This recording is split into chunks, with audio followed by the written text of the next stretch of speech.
Sunday, Richmond police reported 8 different shooting incidents. 2 of those were fatal, and about 10 different adults were injured. Now, that first shooting happened Friday just outside of Westover Hills Elementary, and we just learned the name of the woman who was shot here, who later died at a nearby hospital. Her name was Imani Hill. She was 26 years old. Support us by subscribing to this channel. Hit the notification bell icon so you won't miss our latest videos. The school day was ending. Parents lined up, waiting for their children. Teachers made their final rounds. For most, it was just another afternoon. Then gunfire. Screams ripped through the air. The pickup line turned into chaos. A young woman collapsed, blood pooling beneath her. Parents clutched their children, shielding them from the horror unfolding just feet away. Within minutes, the victim was rushed from the scene in a desperate attempt to save her life. But the moment that bullet struck, her fate was already sealed. Her name was Imani Hill, 26 years old, a devoted mother, a woman who should have gone home that day to her son. Instead, she was pronounced dead at the hospital, leaving behind a child who would never again feel his mother's embrace. The shooter? Someone she knew, someone she trusted. What started as a confrontation outside Westover Hills Elementary School ended in bloodshed. But the deeper investigators dug, the more disturbing the truth became. This wasn't just an argument gone wrong. This wasn't just a tragic mistake. This was something else. What led to the fight? Why did a gun end up in the hands of a teenager? And what secrets were hidden beneath the surface of this devastating crime? By the end of this story, you'll have answers, but they won't be easy to accept. Imani Hill should have gone home that afternoon. She should have picked up her son, buckled him into the back seat, and asked him about his day. Maybe they would have grabbed a snack on the way home. Maybe they would have talked about what he learned at school. Instead, the last words he would ever hear from his mother were spoken in the chaotic moments before a gun was fired.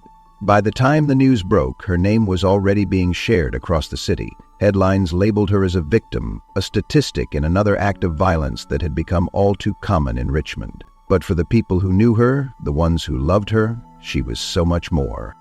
She was loyal, dependable, the kind of person who showed up when others didn't, a friend who answered late-night phone calls without hesitation, a mother who devoted everything to making sure her son had a better life than she did. She was the person who wasn't supposed to die like this. That's why, when the first calls came in, her friends refused to believe it. One of them, Tianshe Norell, did what anyone would do. She picked up her phone and dialed Imani's number. No answer. She tried again, straight to voicemail. It wasn't until later that the reality sank in. Imani wasn't going to answer. Not this time. Not ever again. It didn't make sense. She wasn't the type to get caught up in violence. She wasn't reckless. She didn't have enemies.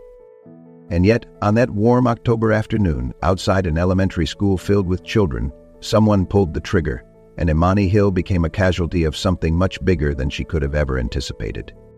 The end of a school day is supposed to be predictable. Parents lining up, waiting for their children, teachers making their final rounds, kids rushing toward their rides, eager to go home.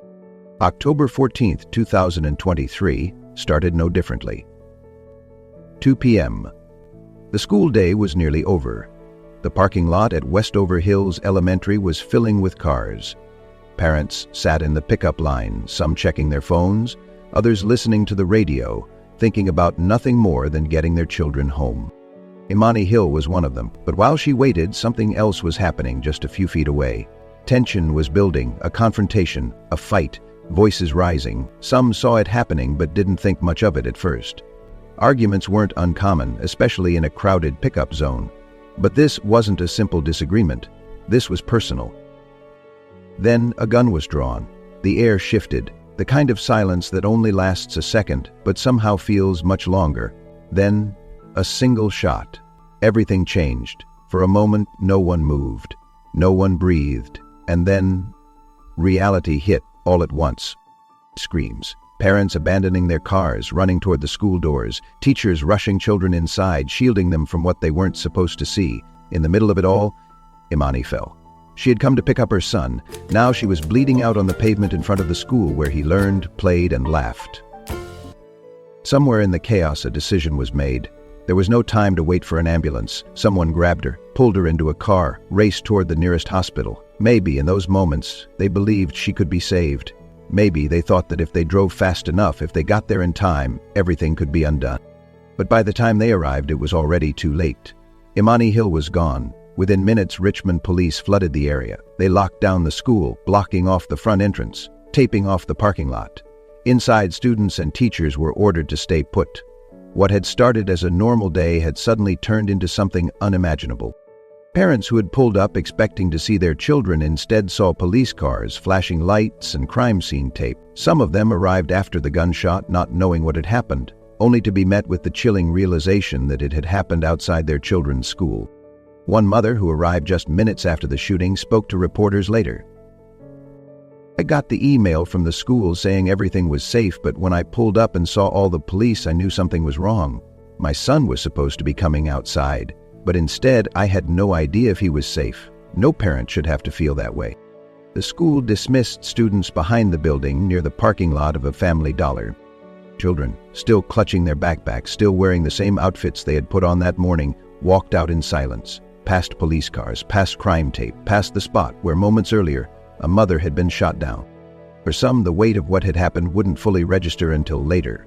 Others, too young to understand, simply asked why they weren't going home the usual way. But for parents, for teachers, for everyone who stood in that parking lot that afternoon, one thing was clear. This wasn't supposed to happen here. Schools are supposed to be safe. Parents shouldn't have to pick up their children from behind a police barricade. And yet, it had happened. Imani Hill was dead. Her son was now without a mother. And somewhere in Richmond, the person responsible for pulling that trigger still hadn't been charged with murder. The investigation was just beginning. Police confirmed that there had been a fight, that much was clear. They confirmed that a gun had been used, but who pulled it and why? At first, details were scarce. Richmond police were careful with their words. They said there was an altercation, that it involved multiple people, that a man had been injured, hit in the head with a firearm. But they wouldn't say what led to the fight. They wouldn't say why it happened, and, most importantly, they wouldn't say who fired the shot that killed Imani Hill.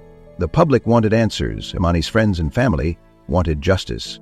But what they didn't know yet, what no one outside the investigation knew, was that the shooter was someone far closer to Imani than anyone had imagined. And when the truth came out, it would change everything. The moment the shot was fired, the clock started ticking. A woman was dying, chaos had taken over the school parking lot, and Richmond police had a crime scene on their hands. But the person who pulled the trigger was nowhere to be found. When officers arrived at Westover Hills Elementary School, they were met with a hysterical crowd. Parents demanding answers, teachers struggling to keep students calm, witnesses trying to piece together what had just happened. The scene was a mess of emotions and confusion. The only thing that was certain? Someone had just been murdered. Police moved quickly. They secured the area, locked down the school, and started gathering statements.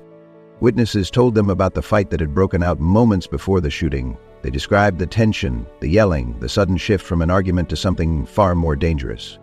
But the details were scattered, conflicting stories, unclear motives, a timeline that wasn't quite adding up. Some said Imani had been arguing with someone she knew. Others mentioned a man being assaulted before the shot was fired.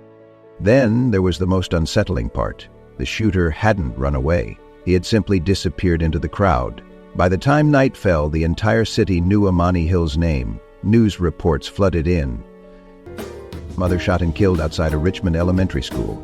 Chaos erupts as gunfire strikes near children. Who pulled the trigger? Police searching for answers. For Imani's friends and family, the reality was still sinking in. She had just been alive that morning, laughing, texting, going about her day. And now she was gone. Her loved ones started reaching out to each other, searching for some kind of explanation. What had she been involved in? Who had she been arguing with? Was this really just a fight that got out of control, or was there something more to it? Some people believed it had to be a mistake, others weren't so sure. It didn't take long for police to identify one of the people involved in the fight. A man injured, shaken, and clearly at the center of whatever had just unfolded. He had been hit in the head with a gun before the shot was fired. But he wasn't a random bystander. This was Imani Hill's boyfriend. He had been there to drop off his own child after a school field trip when the argument broke out. But why? Who had he been fighting with, and how had that fight led to Imani being shot? Within hours of the shooting, police had someone in custody, a 17-year-old male, a juvenile, and, most shocking of all, a relative of Imani Hill. At first, his charges were minor compared to what had just happened. Malicious wounding, possession of a firearm by a minor, possession of a firearm on school grounds. There was no mention of murder, no mention of who had fired the fatal shot. It was as if Imani's death was still waiting for an explanation, but the pieces were starting to fit together. Because this wasn't just an argument between strangers. This was family. And whatever had happened in that parking lot was part of something bigger, something that went deeper than a simple fight. The arrest of a 17-year-old only raised more questions. Why was a teenager carrying a gun at an elementary school? What was the real reason behind the fight? And was Imani the intended target, or just caught in the crossfire? In the days that followed, the story kept shifting. First, police said the juvenile had been involved in the fight. That much was clear. Then they said he had used the gun to beat Imani's boyfriend. But when it came to the shooting itself, there was silence. For Imani's family, that silence was unbearable. They didn't just want someone arrested, they wanted justice. And if the boy in custody had been charged with wounding Imani's boyfriend, why wasn't he also charged with killing her?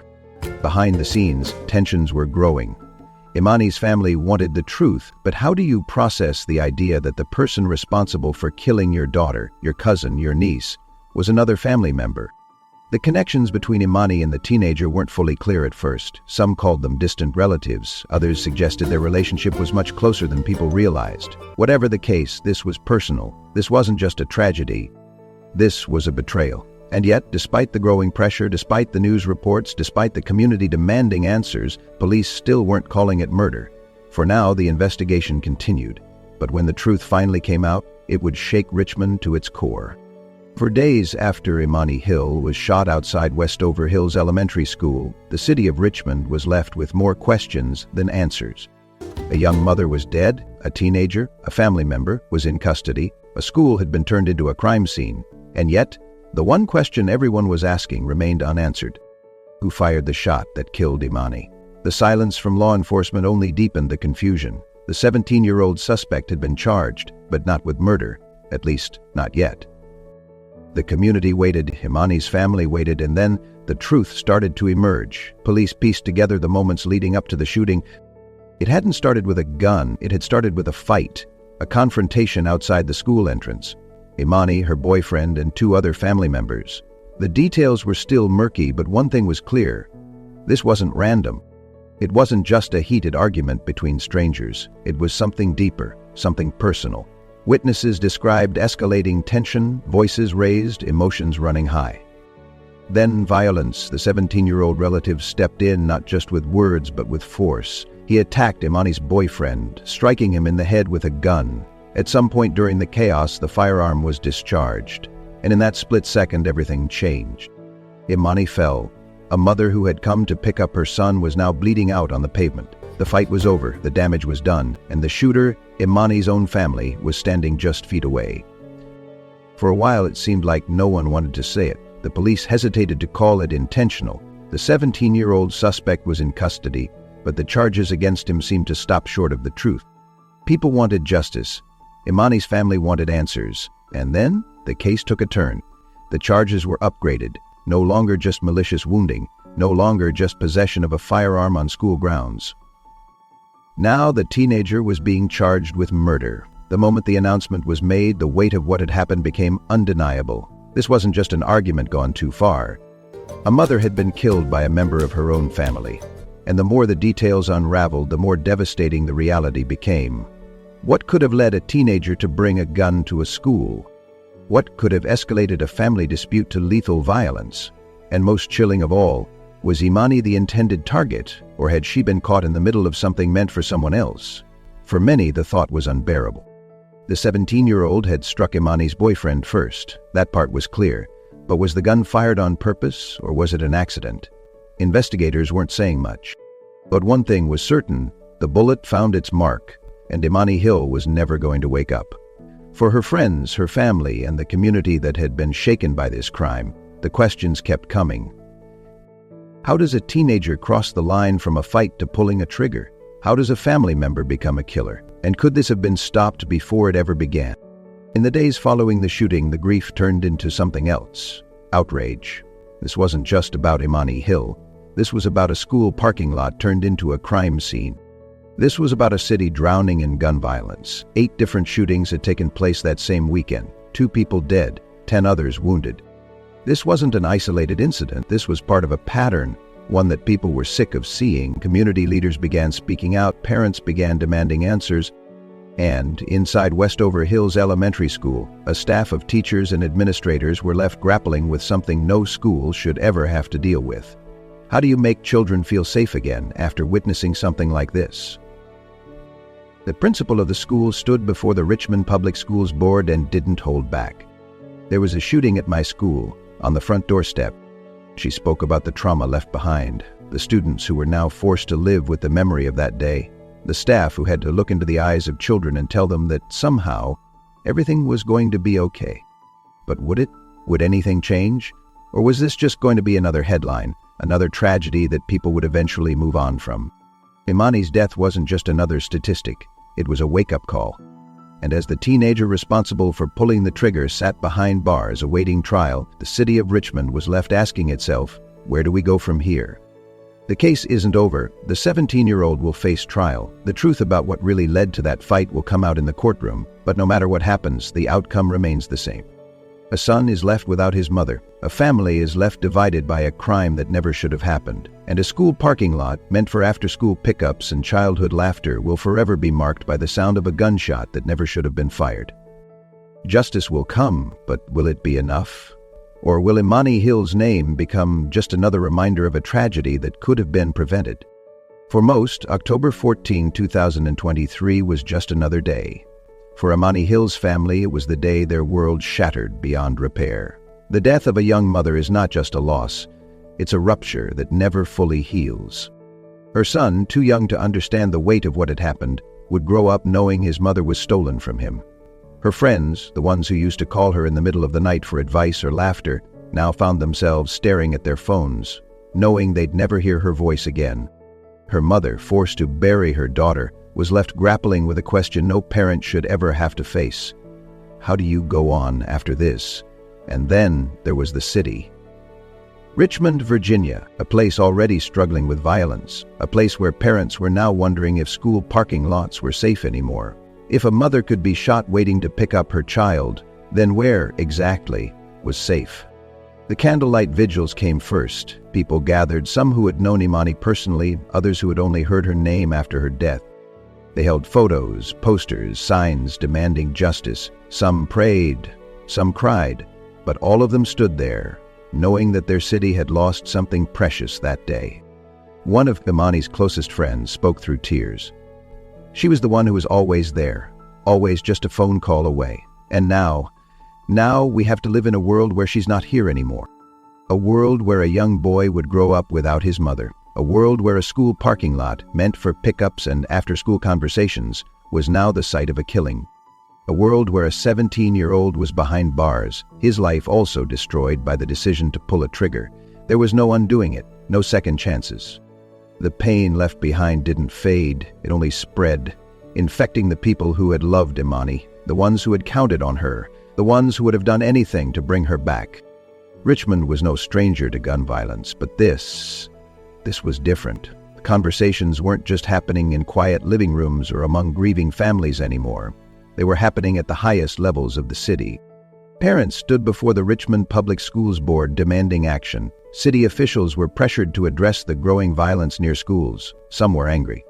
Some were exhausted. Most of them were scared. Because if Imani Hill, a young mother simply waiting in the school pickup line, could be gunned down in front of children, what did that mean for everyone else? How many more names would be added to the growing list of victims who should still be alive? How many more families would be shattered before something changed? And perhaps the most painful question of all, why does it take a tragedy to make people listen? While the community demanded justice, one person wasn't speaking at all. The 17-year-old in custody, the teenager charged with murder, had yet to say anything publicly. No statement, no explanation, no apology. Had the shooting been a reckless mistake, or was it something more intentional? The people who knew him best were left struggling with their own questions. They knew this boy. They had seen him grow up. They had never imagined he would be capable of something like this. But whether it was intentional or not, one fact remained. Imani Hill was dead, and no amount of regret would change that. The court case would take months. Imani's family would have to sit in a courtroom and listen to the details of how she was killed. They would have to relive the pain over and over again. They would have to hear her name spoken in legal arguments, reduced to evidence in case files, and no matter what the verdict would be, it would never bring her back. Because, in the end, justice isn't the same as getting someone back. Justice might mean a conviction, justice might mean a prison sentence, but justice doesn't erase the empty chair at the dinner table. Justice doesn't bring back a mother who was ripped away from her child. Justice doesn't undo the pain, it simply marks the end of one chapter and the beginning of a different kind of grief, a grief that never truly fades. As Richmond mourned, questioned, and demanded answers, one truth became clear: this should have never happened. A school parking lot should not be a place where gunshots ring out.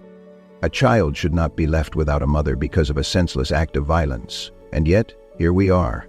The only thing left to ask is, will this be the last time? Or will another mother, another friend, another innocent person fall victim to the same violence that took Imani Hill's life? Because one thing is certain: if nothing changes, it will happen again. In the days following Imani Hill's death, Richmond struggled to make sense of what had happened. The crime scene tape was removed, the school reopened, life moved forward. But for those who knew Imani, nothing moved forward. For her mother, every day was a battle to accept a reality she never asked for. No parent should have to bury their child. For her friends, there were constant reminders, a saved text message that would never get a response, a name in their contact list they couldn't bring themselves to delete. And for her son, the world had changed in a way he was too young to fully understand. At his age, loss isn't something you can explain in words. It's felt in the quiet moments, when he looks for her in the mornings and she's not there, when he reaches for her hand and it's gone. He'll grow up knowing his mother loved him, but he'll also grow up knowing she was stolen from him. That's the kind of pain that doesn't heal. It's the kind of loss that leaves a permanent mark, one that no court ruling, no sentence, no form of justice can ever erase. The 17-year-old suspect remains behind bars, facing charges of murder, attempted robbery, and firearm offenses. The trial will come, the evidence will be presented, but no matter the outcome, 2 lives are already destroyed. One young man will spend years, possibly decades, behind bars, and one young mother will never come home. But this case is about more than just one crime, one suspect, one victim, because Imani Hill's story is not unique. She is one of many. Gun violence is tearing families apart. In Richmond alone, 8 shootings happened that same weekend. 2 people died, 10 were injured, and in the weeks that followed, the cycle continued. More shots fired, more victims, more families grieving. It's easy to watch a story like Imani's and see it as just another headline. But this isn't just a statistic. This was a woman, a mother, a life that mattered. And if nothing changes, it will happen again. Maybe not in Richmond, maybe not outside an elementary school, but somewhere another family will feel this pain. Somewhere another child will lose a parent to a gun that never should have been fired. Somewhere another name will make the news and another community will be left wondering, why does this keep happening? For Imani's family, the fight for justice isn't over. For Richmond, the question remains, how many more people have to die before something changes? And for those watching this video, the reality is this isn't just Richmond's problem. This is happening in cities across the country. Today it's Imani Hill, tomorrow it could be someone else. If this story shook you, you're not alone. If it made you angry, it should. Stories like Imani's need to be told. Not just once, not just today, but until something changes. And that's why we do this. This channel is dedicated to telling the stories that need to be heard, stories that matter. We uncover the truth, we shine a light on injustice, and we keep the conversation going, because when people stop paying attention, that's when these tragedies repeat themselves. So if you believe these stories need to be told, if you believe that victims like Imani Hill deserve to be remembered, then subscribe now. Hit the notification bell so you never miss a case that needs to be heard, because the moment we stop talking about it is the moment it happens again.